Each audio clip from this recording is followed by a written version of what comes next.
Hello दोस्तों, नमस्कार। सबसे पहले मैं अपने गुरुदेव के चरणों में प्रणाम अर्पित करता हूँ। मेरा नाम रामानुग्रह है। आज हम आप सभी को परम पूज्य गुरुदेव महर्षि में परमानंद जी महाराज के संस्मरण सुनाने जा रहे हैं।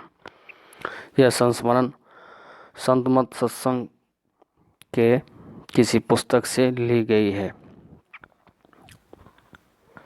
शीर्षक का नाम है, संस्मरण के शीर्षक का नाम है 5 रुपये में पाप माफ। किसी पुराण में मैंने पढ़ा है, जो भक्त होते हैं शरीर छोड़ने के समय उन्हें लेने के लिए उनके इष्ट आते हैं और परलोक में उनके पाप पुण्य के दंड पुरस्कार का निर्धारण भी इष्ट ही करते हैं।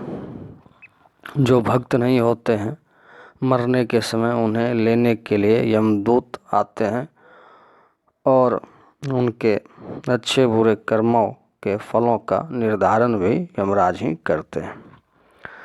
यमराज किसी को उसके दुष्कर्म के लिए कड़ी सजा देते हैं, परंतु भक्त के इष्ट उन्हें कड़ी सजा नहीं, मुलायम सजा देते हैं। संत सद्गुरु ईश्वर स्वरूपी होते हैं। वे यमराज से भी अधिक सामर्थ्य रखते हैं। वे चाहें तो किसी भक्त का पाप माफ भी कर सकते हैं। एक दिन गुरुदेव प्रातःकालीन सत्संग करने के बाद व्हीलचेयर में बैठकर अपने आवास के आंगन में टहल रहे थे। उसी समय वहां एक वृद्ध व्यक्ति आया और गुरुदेव के चरणों में प्रणाम करके बोला, हुजूर, मैं किसी मुकदमे में जेल चला गया था।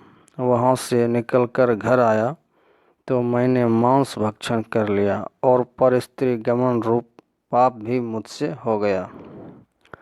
इसके चलते मेरा मन बहुत खिन्न हो गया है और मुझे पछतावा भी हो रहा है। आप मेरी गलती माफ कर दें।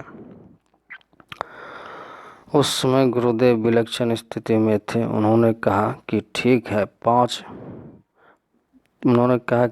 है, पाप माफ करने के बदले में 5 रुपये लाओ।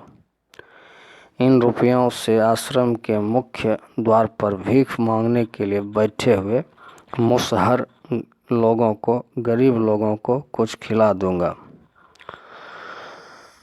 वह वृद्ध व्यक्ति यह सुनकर बहुत प्रसन्न हुआ और उसने गुरुदेव के चरणों में 5 रुपये चढ़ा दिए।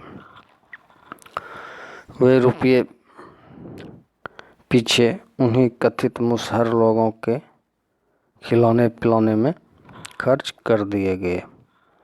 इस प्रकार गुरुदेव की कभी कभी विचित्र लीलाएं हुआ करती थी। कभी वे सामान्य पुरुष की तरह ही दिखते थे तो कभी विशेष पुरुष के रूप में दिखते थे। वे अपना ऐश्वर्य प्राय छिपा कर रखते थे, परंतु कभी कभी प्रकट भी कर देते थे। श्री सद्गुरु महाराज की जय। यह संस्मरण परम पूज्य गुरुदेव महर्षि में ही परमानंद जी महाराज के जीवन के घटित संस्मरण है। श्री सद्गुरु महाराज की जय।